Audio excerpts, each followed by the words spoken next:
নমস্কার, আমি অ্যাস্ট্রোলজার মনীষা শাস্ত্রী বলছি।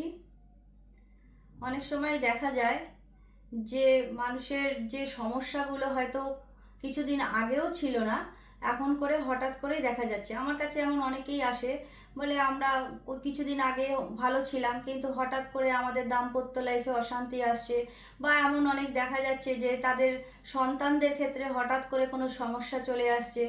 এমনও দেখা যায় যে চাকরি চলছিল ভালোই, হঠাৎ করেই সেই জায়গায় শত্রুতার কারণে চাকরির জায়গায় সমস্যা চলে আসছে।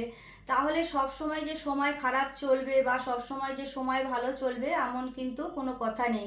তা যেই সময় ভালো চলছিল হয়তো সেই সময় আপনাদের দশা অন্তর্দশা ভালো চলছিল, তা বর্তমান সময়টা আপনাদের অবশ্যই দেখে নিতে হবে কিসের দশা চলছে বা কিসের অন্তর্দশা চলছে। যদি বর্তমান সময় দেখেন যে আপনাদের কর্মের ক্ষেত্রে কোনো অশুভ গ্রহ গোচরে দৃষ্টি দিয়েছে, বা বর্তমান সময় আপনার দশম ঘরের ওপরে কোনো অশুভ গ্রহ বর্তমান সময় বসে আছে, সেখানে কিন্তু হঠাৎ করেই কর্ম নিয়ে সমস্যা চলে আসবে। আবার এই যে জায়গায় অর্থ নিয়ে অনেক সময় দেখা যায় অর্থহানি হচ্ছে, অর্থ জায়গায় হঠাৎ করে বিজনেস করতে করতে প্রবলেম চলে আসছে, সেখানেও কিন্তু লস হয়ে যাচ্ছে, অনেক বেশি ধরনের লস হয়ে যাচ্ছে। তা সেই কারণগুলো কিন্তু হঠাৎ করেই লাইফে চলে আসতে পারে। তা আগে দেখে নিতে হবে যে রাশিচক্রটায় বর্তমান সময়টা আপনাদের কেমন যাচ্ছে। যদি গোচরে কোনো অশুভ গ্রহ দ্বিতীয় লগ্ন, চতুর্থ, নবম এবং একাদশে দৃষ্টি দেয়, বা হঠাৎ করে সেই জায়গায় কোনো অশুভ দৃষ্টি পড়ে যায় কোনো গ্রহে, তাহলে কিন্তু সমস্যা চলে আসবেই। তা সেই জায়গায় দেখতে হবে কোন গ্রহটা। এমনিতেও আপনাদের জন্মকালীন রাশিচক্রটা একটু দেখে নিতে হবে।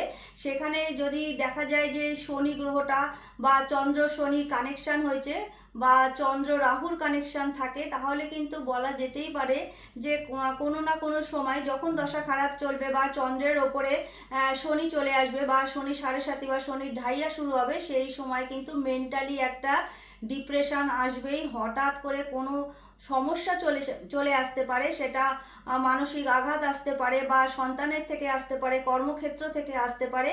রাশি চক্রটাকে আগে আপনাদের ভালো করে দেখে নিতে হবে গ্রহগত পজিশন কিভাবে আছে।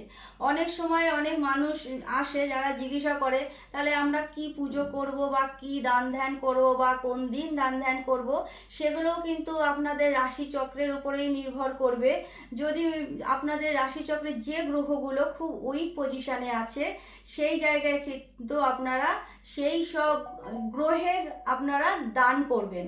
আর যে গ্রহগুলো আপনাদের হরোস্কোপে সবল পজিশনে আছে, তো সেই দিনগুলোতে কিন্তু আপনারা মন্দিরে গিয়ে পুজো দেবেন।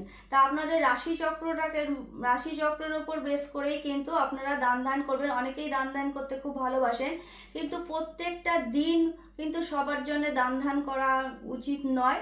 আপনারা আপনাদের রাশিচক্র হিসেবে দেখে নিন কোন দিন আপনারা পুজো করবেন, কোন দিন আপনারা দান ধ্যান করবেন, কোন গ্রহটা উইক আছে, সেই হিসাবেই কিন্তু আপনারা সব কাজগুলো করবেন।